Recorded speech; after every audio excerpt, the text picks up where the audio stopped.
Nasa kote ng Pasay PNP ang 5 suspect sa isinagawang buy-bust operation sa Pasay City matapos magpositibo sa iligal na droga.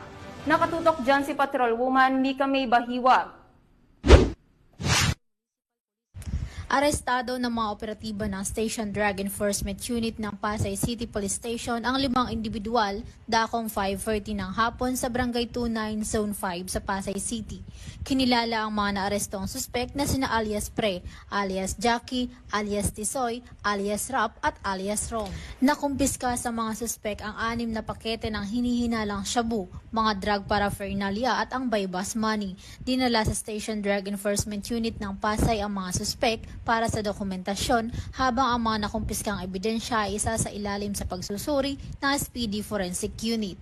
Sila ay naharap sa mga kasong paglabag sa iba't ibang seksyon ng Article 2 ng Republic Act 9165 o ang Comprehensive Dangerous Drugs Act of 2002.